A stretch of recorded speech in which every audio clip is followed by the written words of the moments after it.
Selamat pagi Bapak Ibu Saudara. Bersukacita dalam Tuhan, sukacita dalam kesukaran. Ini saudaraku, bersukacita dalam kesukaran. Tidak mudah tentunya, tapi marilah buka hati untuk firman Tuhan yang akan kita dengar bersama. Dan beberapa saudara mungkin sedang dalam pergumulan yang berat, dalam kesukaran atau dalam penderitaan. Buka hati untuk jamahan Tuhan agar kita mendapatkan sukacita walaupun di tengah kesukaran hidup. Amin. Filipi 4 ayat 13. Segala perkara dapat kutanggung di dalam Dia yang memberi kekuatan kepadaku. Amin. Silakan duduk. Berbahagialah setiap orang yang telah membaca, mendengar dan melakukan firman Tuhan. Tuhan Yesus memberkati. Bapak Ibu, kita telah membaca ayat-ayat. Saya sebutkan Bapak Ibu, karena Bapak Ibu umumnya sudah mengalami hal ini, saudaraku. Perkara-perkara yang berat dan bisa menanggungnya karena Tuhan yang memberi kekuatan. Amin.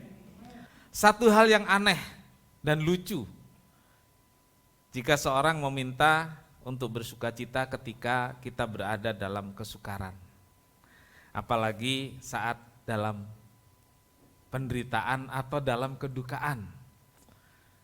Mungkin saudara pernah mendengar, mudah-mudahan jangan, ya, ketika ada kedukaan di keluarga saudara, udah jangan sedih, tetap bersukacita. Ada yang pernah begitu kan enggak? Enggak ada ya? Syukurlah kalau enggak ada. Emosinya naik tuh saudara. Iya.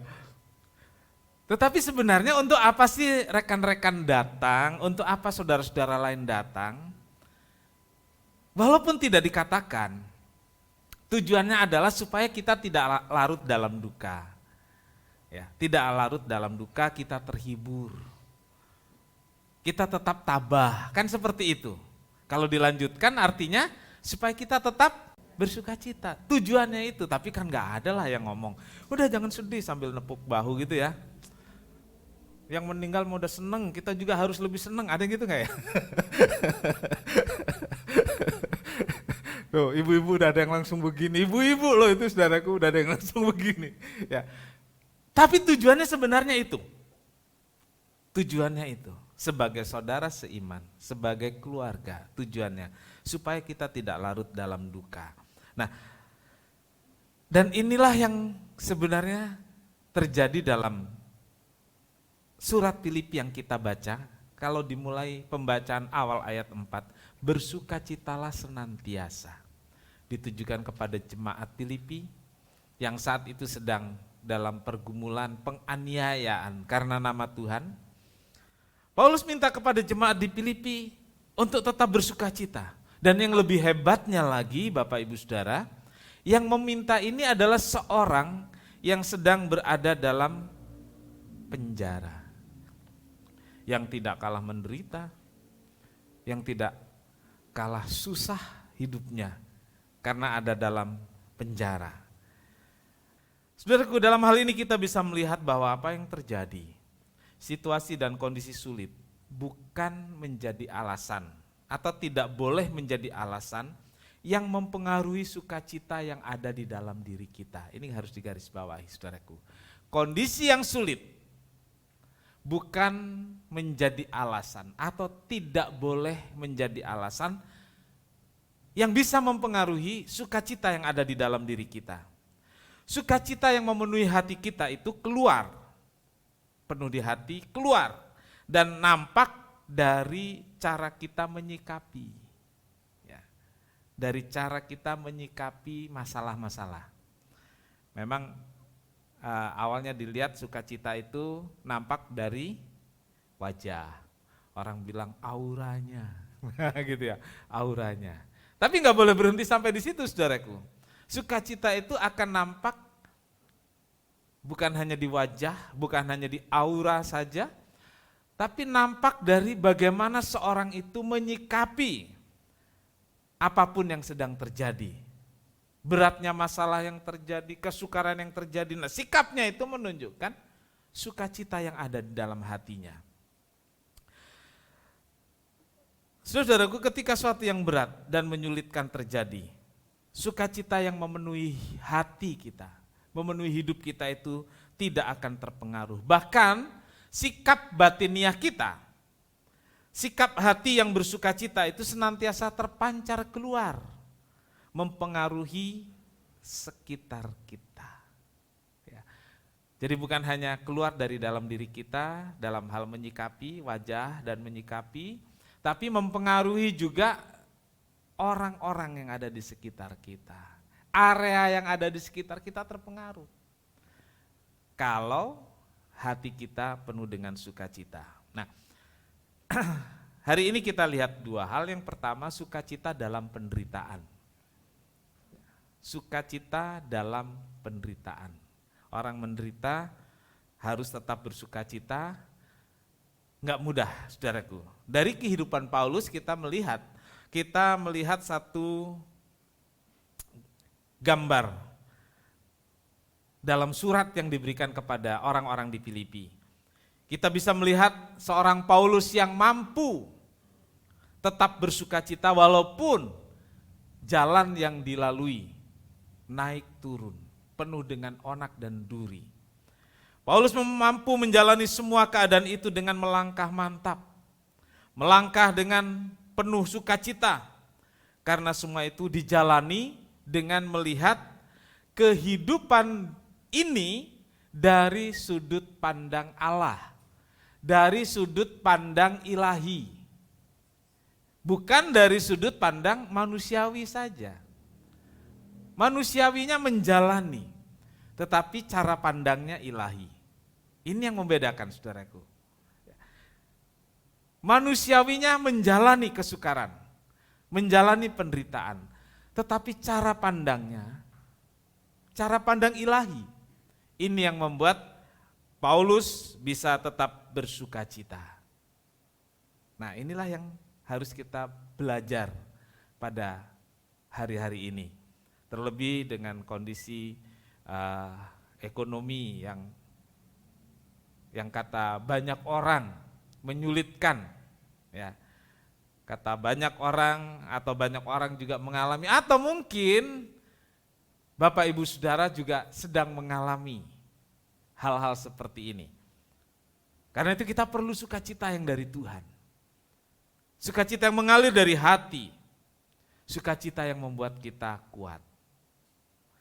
Sukacita dari Tuhan itu kekuatanku. The joy of the Lord is my strength. Iya.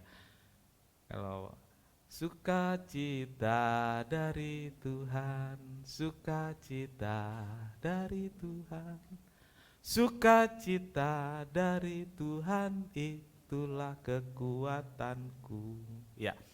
Jadi saudaraku, menanggung beban itu membutuhkan kekuatan yang cukup. Ya, menanggung beban membutuhkan kekuatan yang cukup. Bukan hanya untuk beban yang berat. Untuk beban yang berat sudah pasti. Tapi jangan saudara kira bahwa masalah-masalah hidup atau penderitaan yang ringan itu enggak perlu kekuatan yang ekstra. Saudara-saudaraku, jika beban itu ringan tetapi berdurasi panjang. Nah, ini saudaraku, pernah enggak saudara pikirkan itu? Beban itu ringan tetapi berdurasi panjang atau akumulasi dari berbagai masalah hidup kecil-kecil loh saudaraku, kecil-kecil tapi banyak. Berat nggak itu saudaraku? Tambah bikin pusing saudaraku. Kalau satu berat kita konsentrasi.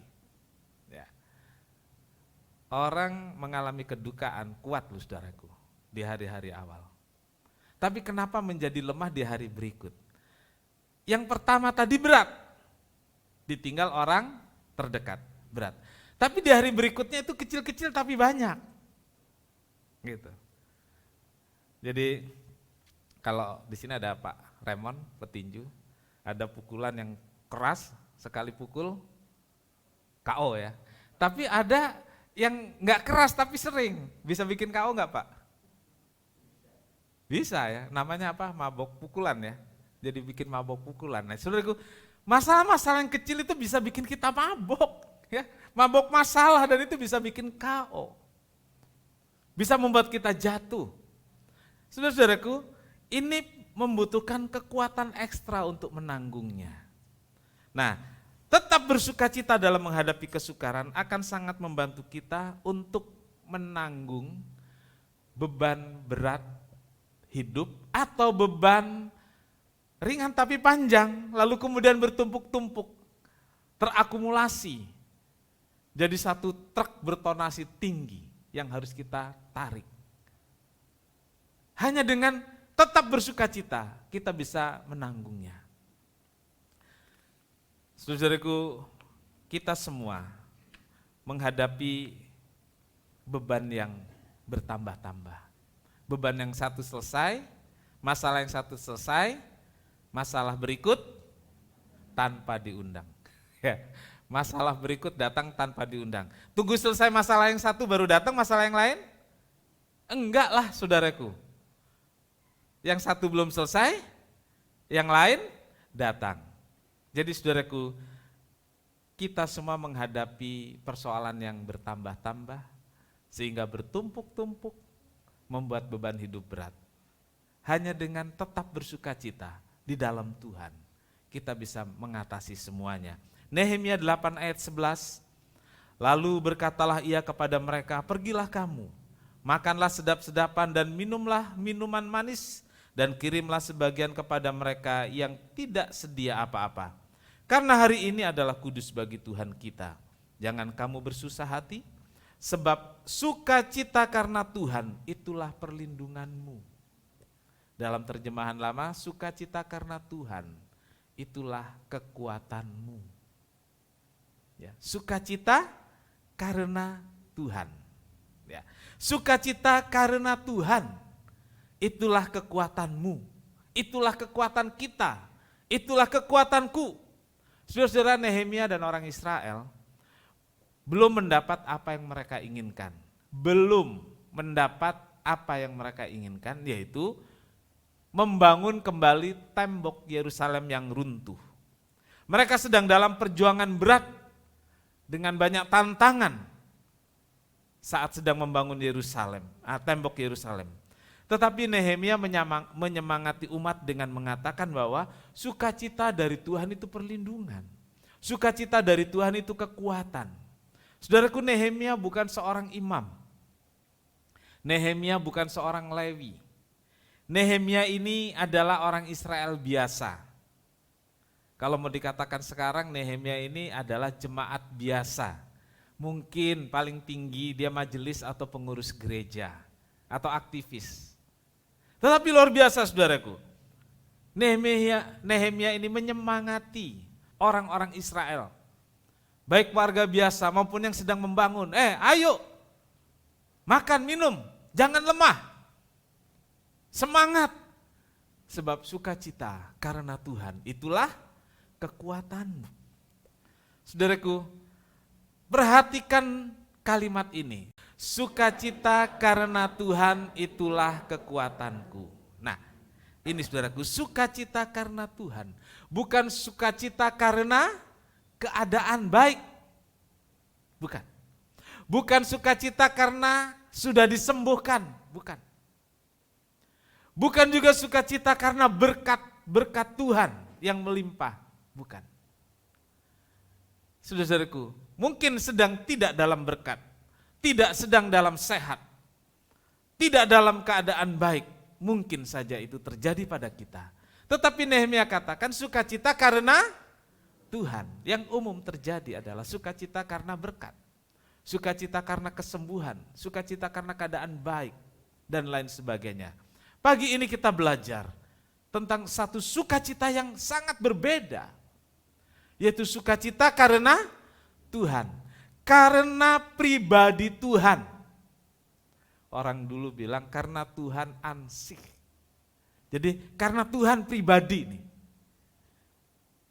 Jadi bukan karena yang lain. Tapi sukacita karena Tuhan. Yang penting ada Tuhan, yang penting memiliki Tuhan, yang penting ada Tuhan di samping saya.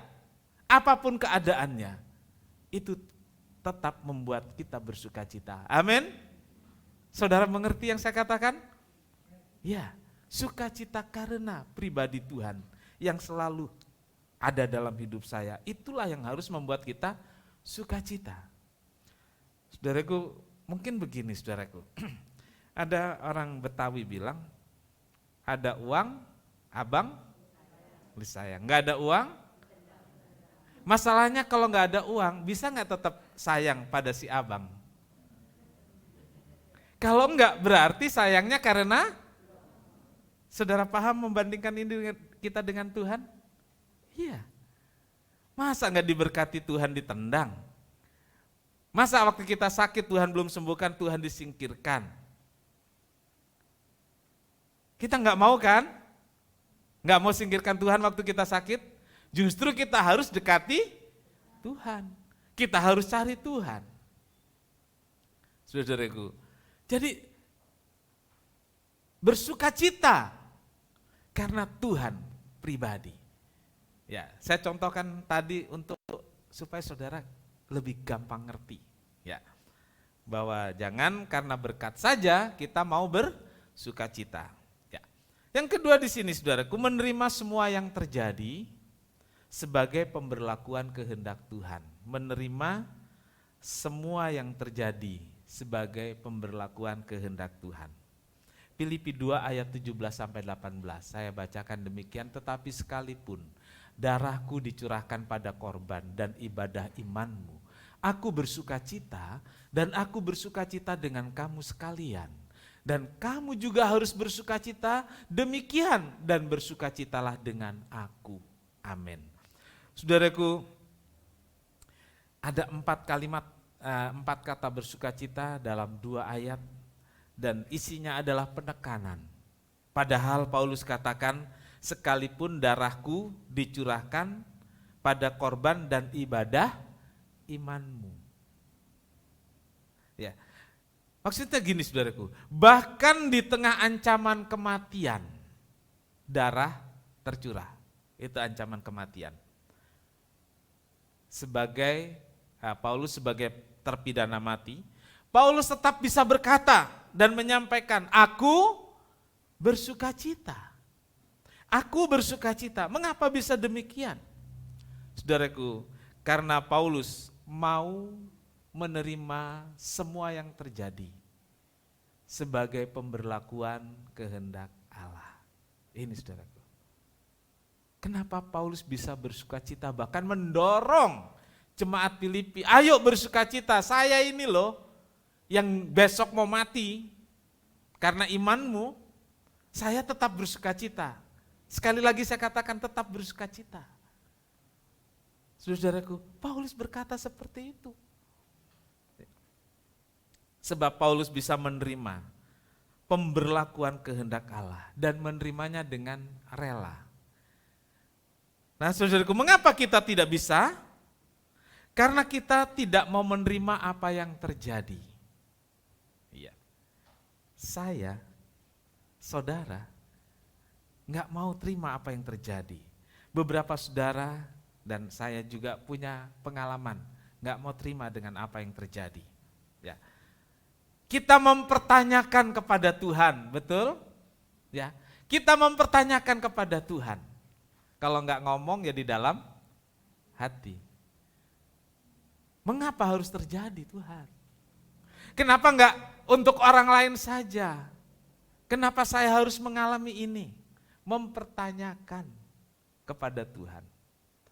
Saudaraku, kalau sudah mempertanyakan kepada Tuhan itu panjang urusannya saudaraku. Ya. Kita bisa mengumpulkan berbagai alasan untuk kecewa. Kita bisa mengumpulkan berbagai dalih untuk meninggalkan Tuhan. Iya. Bahaya sekali, saudaraku, bahaya sekali. Saudara-saudaraku, bukan hanya mempertanyakan yang terjadi, tapi kita juga menawar, ya, masih menawar, melakukan penawaran kepada Tuhan. Ya. Sudah terjadi, saudaraku. Masih menawar. Saya punya pengalaman itu. Ya. Mungkin saudara juga, ya, kita menawar. Coba Tuhan nanti aja sih, jangan sekarang. Udah terjadi. Ya. Kalau nanti mungkin saya lebih kuat. Kalau nanti besok-besok mungkin saya lebih siap. Ya.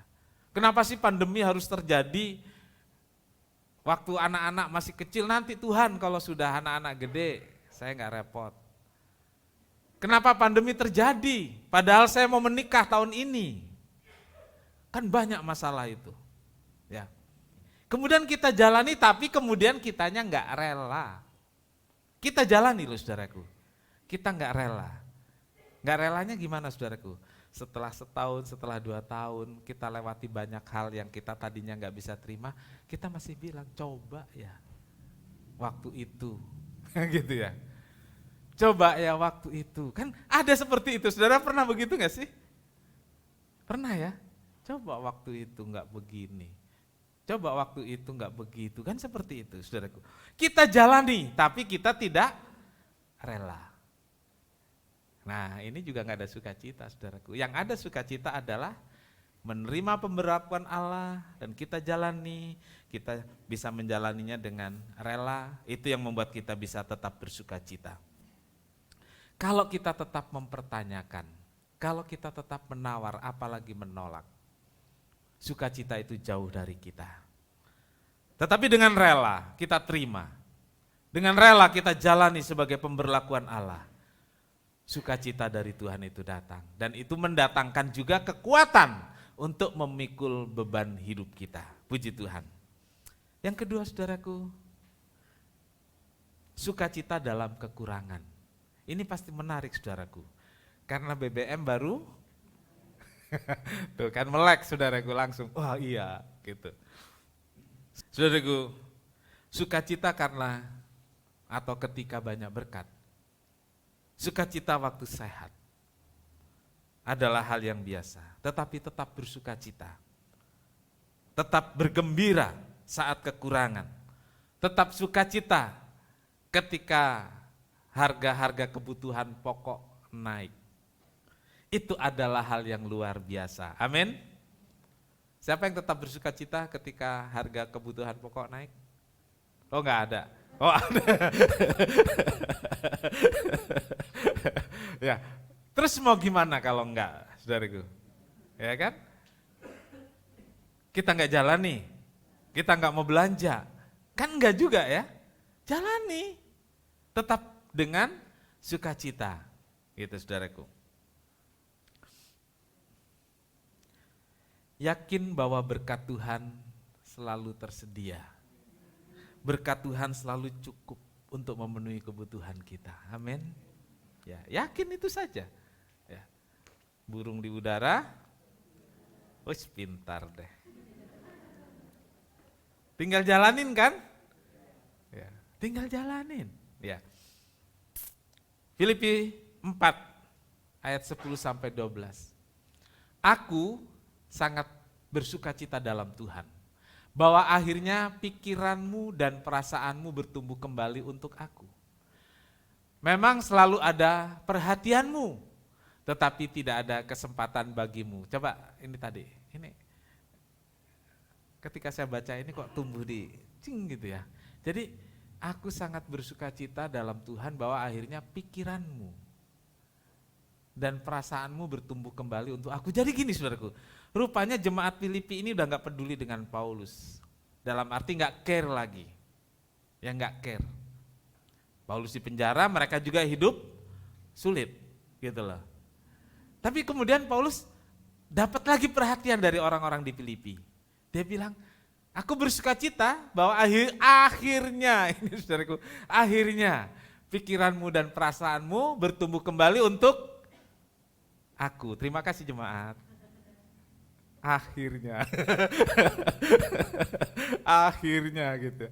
Pikiranmu, perasaanmu bertumbuh lagi, tetapi masih ada lagi loh saudaraku. Memang selalu ada perhatianmu, tetapi banyak juga alasanmu.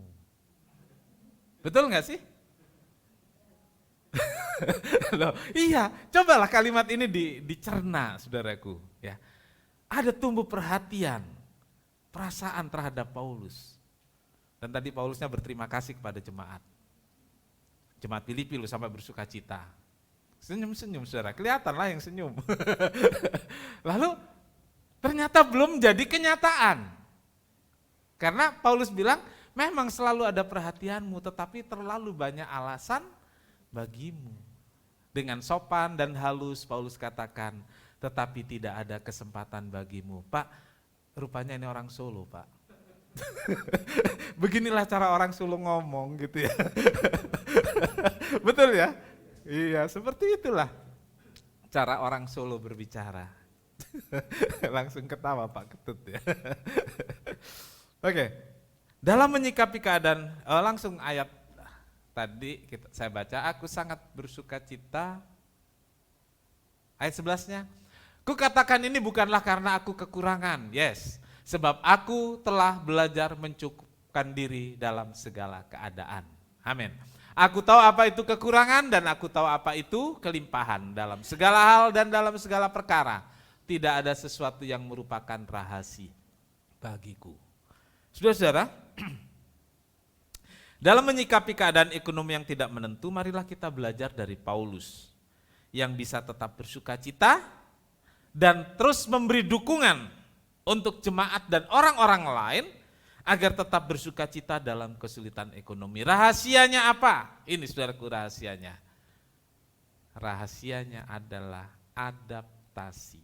Katakan sama-sama, adaptasi. Coba ayat 11 katakan, aku telah belajar mencukupkan diri. Ya, aku telah belajar mencukupkan diri dengan apa yang ada. Mencukupkan diri dengan apa yang ada. Saudaraku, nggak mudah loh mengatakan hal ini. Ya, ada perjalanan yang panjang yang sudah ditempuh Paulus melewati berbagai keadaan yang berat sehingga satu saat dia bisa berkata, aku telah belajar. Telah artinya sudah dilewati. Dia sudah belajar. Dan bisa melewati kenapa? Bagaimana bisa melewati? Karena dia sudah belajar mencukupkan diri dengan apa yang ada. Iya. Yang Rasul Paulus lakukan adalah beradaptasi dengan kenyataan yang ia hadapi. Ia belajar menyesuaikan diri, mencukupkan diri dengan apa yang ada. Kalau sederhananya itu ada sedikit ya dibagi-bagilah. Gitu. Karena memang sudah adanya cuman seperti itu. Nah sekarang cobalah dengan keadaan sulit ini, kita belajar mencukupkan diri dengan yang ada. Ada dua hal di sini saudaraku. Yang pertama saudaraku, ini bukan hanya soal makan, tapi soal yang lain-lain. Tahu bagaimana merasa cukup, ya. Tahu bagaimana merasa cukup. Saudara kalau makan, tahu rasanya kenyang? Tahu nggak? Masa? Saya punya teman dia makan nggak tahu rasanya kenyang. Tapi tahu rasanya capek makan itu. Iya. Nah syukurlah kalau saudara masih tahu bagaimana rasanya kenyang. Ya. Kalau saudara kenyang dengan makan 2 piring, sekarang harus makan 1 piring. Kenyang nggak? Enggak ya. Tapi harus bisa merasa kenyang. Perhatikan ini. Ada beberapa saudara, ada beberapa rekan, ada beberapa orang yang sebenarnya cukup tapi merasa tidak cukup. Ya, merasa bahwa rumput di tetangga lebih hijau. Nah, yang terjadi pada Paulus adalah ia beradaptasi, saudaraku. Dia beradaptasi, menyesuaikan diri dengan yang ada. Cukup adalah, ini saudaraku perhatikan, cukup adalah cara kita menyikapi dan mengelola berkat yang ada pada kita sehingga dapat memenuhi keperluan yang ada. Jadi cara kita. Jadi cukup itu bukan soal bendanya, tapi soal cara kita menyikapi. Ya. Kitalah yang berusaha. Bagaimana caranya kita bisa merasa cukup. Perhatikan, bukan kita yang berusaha bagaimana kita bisa cukup, bukan. Bagaimana kita bisa merasa cukup, walaupun sebenarnya enggak cukup. Gitu loh. Tapi kita bisa merasa cukup. Saya tulis dalam teks ini, walau sebenarnya enggak cukup. Karena saya tahu keadaan-keadaan kita semua di zaman ini, di masa sulit ini, kalau dituruti kita akan terus berkata tidak cukup. Tapi bagaimana caranya kita bisa merasa cukup walaupun sebenarnya tidak cukup? Nah ini saudaraku, kita harus pilih ini. Berkat yang menyesuaikan diri dengan keinginan kita, atau kita yang menyesuaikan diri dengan berkat yang mana saudaraku?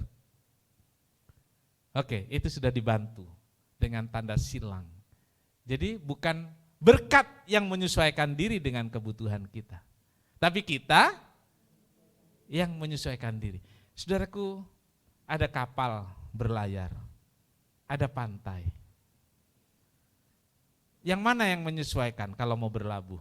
Pantainya pergi ke kapal? Ada yang seperti itu? Pantainya dia harus nyamperin kapal.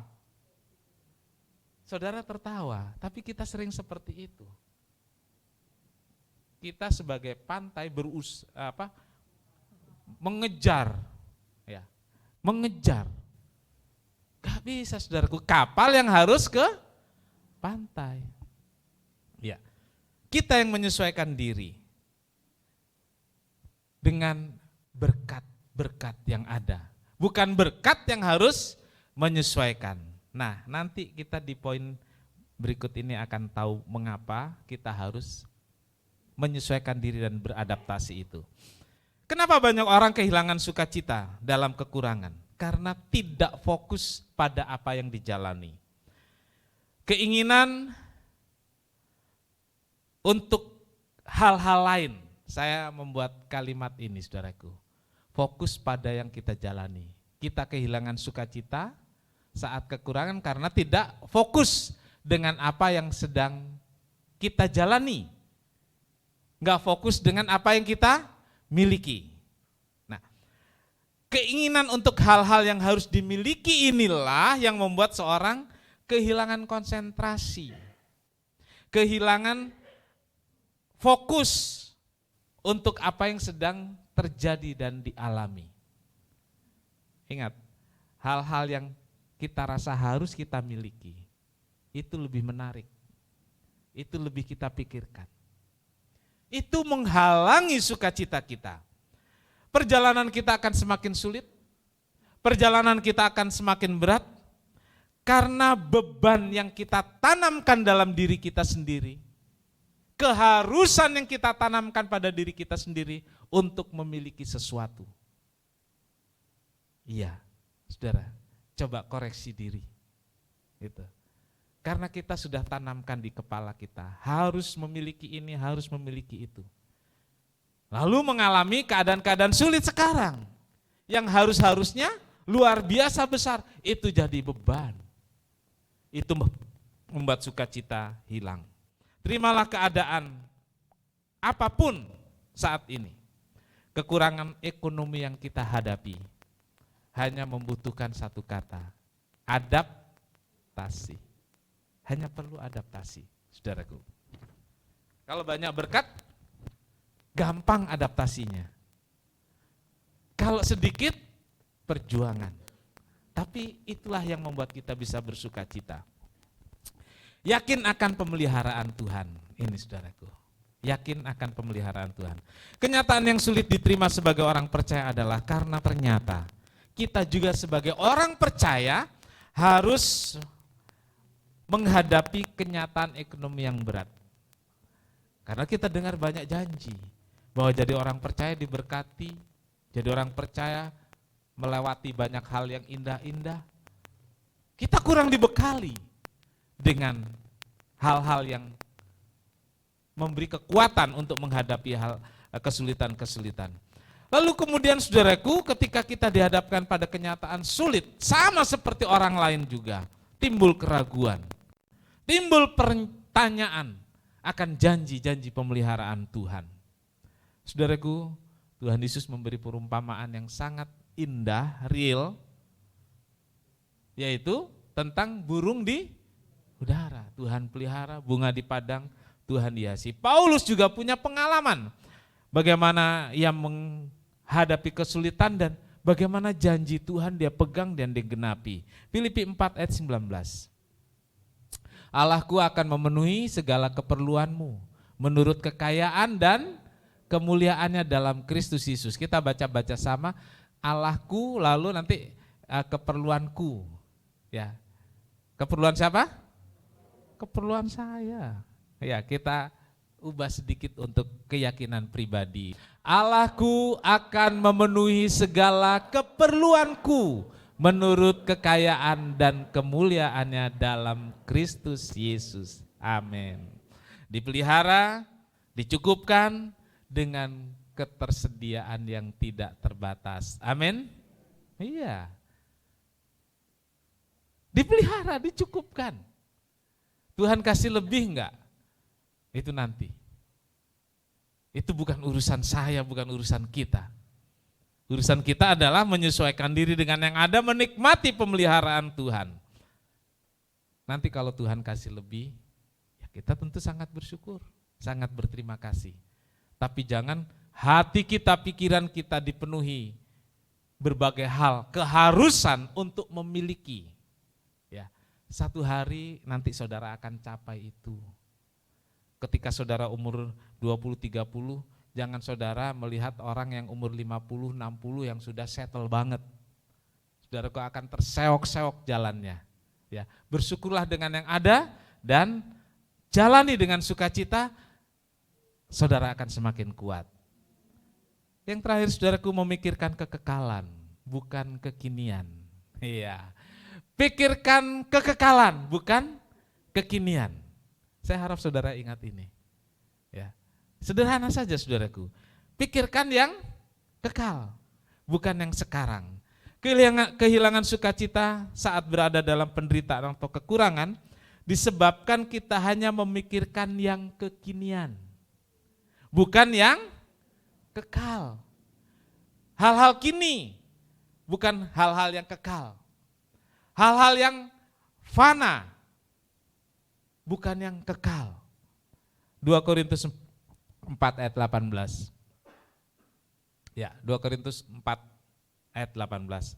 Sebab kami tidak memperhatikan yang kelihatan, melainkan yang tak kelihatan. Karena yang kelihatan adalah sementara, sedang yang tak kelihatan adalah kekal. Saudara-saudaraku, hidup dan semua yang kita alami hanya sementara. Amin. Hanya sementara. Hidup dan semua yang kita alami ini sementara saja, kekinian. Dan satu kali semuanya akan berakhir. Ya, akan berakhir. Akan kita lewati dan akan pergi. Mau umur berapa sih gitu ya. Kekinian itu sebentar berlalu. Karena itu peliharalah sukacita dengan memikirkan yang kekal. Pikirkan yang kekal. Fokuslah pada kekekalan. Karena yang kekinian akan kita tinggalkan ketika tiba kekekalan. Ya, saya ulangi, fokuslah pada kekekalan. Karena yang kekinian akan kita tinggalkan saat tiba kekekalan. Bersukacitalah senantiasa di dalam Tuhan. Saudara akan mendapat kekuatan untuk melewati semua sampai menikmati kekekalan. Amin. Tuhan memberkati. Yes.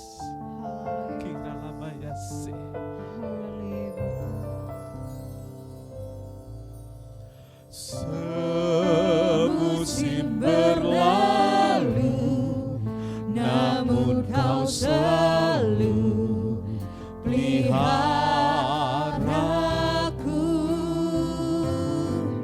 Kasih dan setiamu tak pernah layu di hidup. Katakan lebih luas. Lebih luas dari samudra, Kebaikan-Mu Bapa takkan habis di hidupku, lebih tinggi dari cakrawala, tak terbatas kasih-Mu. Kita angkat tangan kita mau akui dan katakan lebih luas dari samudra. Lebih luas dari samudra, kebaikan-Mu Bapa takkan habis di hidupku, lebih tinggi dari cakrawala, tak terbatas kasih-Mu. Sungguh ku bersyukur. Haleluya.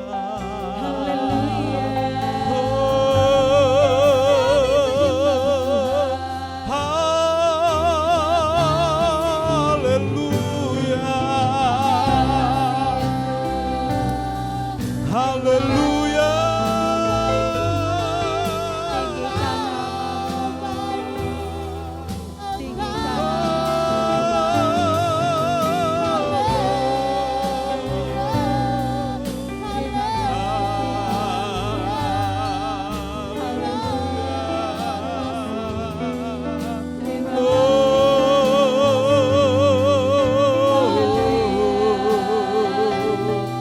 Haleluya. Terima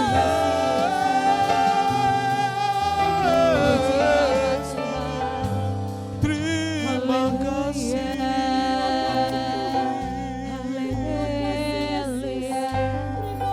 Terima kasih Tuhan. Terima kasih Bapa di sorga. Berbagai keadaan sulit terjadi saat ini, dan kami anak-anak-Mu juga mengalami dan menjalani hal seperti itu. Tetapi kami bersyukur pagi ini untuk firman Tuhan. Berkat Tuhan, kasih Tuhan, pemeliharaan Tuhan itu nyata. Bahkan di saat sulit ini sukacita karena Tuhan lebih nyata dalam hidup kami. Sukacita karena Tuhan pribadi yang memenuhi hati kami lebih nyata dan kuat. Dan itu membuat kami bisa menjalani semua dengan sukacita. Sukacita dalam Tuhan. Sukacita karena Tuhan. Memberkati semua jemaat yang hadir. Hadir di tempat ini, hadir secara online. Jamah kami semua ya Tuhan. Kami perlu jamahan Tuhan, kami perlu kekuatan dari Tuhan. Sehingga kami pulang. Kami pulang dengan sukacita. Sukacita karena Tuhan. Kami kuat karena sukacita itu melimpah dalam hidup kami. Terima kasih Tuhan, terima kasih. Bapa di sorga, ulurkan tangan-Mu ya Tuhan. Untuk beberapa saudara yang pagi ini begitu berat mengalami pergumulan hidupnya. Yang menderita karena beban hidup. Tuhan jamah, sehingga kami semua, terutama saudara-saudara kami ini, mengalami sukacita dalam Tuhan, sukacita senantiasa. Terima kasih Tuhan, terima kasih. Cukupkan kebutuhan kami anak-anak-Mu sesuai dengan janji Tuhan, bahwa Tuhan memelihara kami dan mencukupkan sesuai dengan kekayaan dan kemuliaan Allah bagi kami. Terima kasih, memberkati semua yang melayani Tuhan pagi ini. Memberkati kami semua, sehingga sepanjang minggu ini kami bisa melewati dengan sukacita dari Tuhan. Berkati pekerjaan anak-anak-Mu, berkati rumah tangga anak-anak-Mu ya Tuhan. Pendidikan anak-anak Tuhan, usaha yang dikelola oleh anak-anak-Mu Tuhan. Berkati dan berkati Tuhan. Sehingga Tuhan nyata dalam hidup anak-anak-Mu dan Tuhan dipermuliakan. Pimpin kami pulang ke rumah dengan selamat, serta lindungi kami semua. Tuhan memberkati dan melindungi engkau. Tuhan menyinari engkau dengan wajah-Nya dan memberi engkau kasih karunia. Tuhan menghadapkan wajah-Nya kepadamu dan memberi engkau damai sejahtera. Saudara yang kekasih, terimalah berkat dan damai sejahtera dari Allah Bapa Kasih karunia dari Tuhan Yesus serta persekutuan Roh Kudus serta kita semua sekarang sampai selamanya. Ini doa kami ya Tuhan, yang kami alaskan dalam satu nama, yaitu di dalam nama Tuhan Yesus Kristus Juru Selamat dan Penebus kami berdoa. Bapa kami yang di sorga, dikuduskanlah namamu, datanglah kerajaanmu, jadilah kehendakmu di bumi seperti di sorga. Berikanlah kami pada hari ini makanan kami yang secukupnya, dan ampunilah kami akan kesalahan kami, seperti kami juga mengampuni orang yang bersalah kepada kami. Dan janganlah membawa kami ke dalam pencobaan, tetapi lepaskanlah kami daripada yang jahat. Karena Engkaulah yang punya kerajaan dan kuasa dan kemuliaan sampai selama-lamanya. Amin. Bapa, terima kasih. Bapa, terima kasih. Bapa di dalam surga, ku berterima kasih. Amin.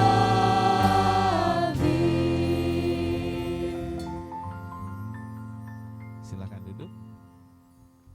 Sekian ibadah kita pagi hari ini. Tuhan Yesus memberkati.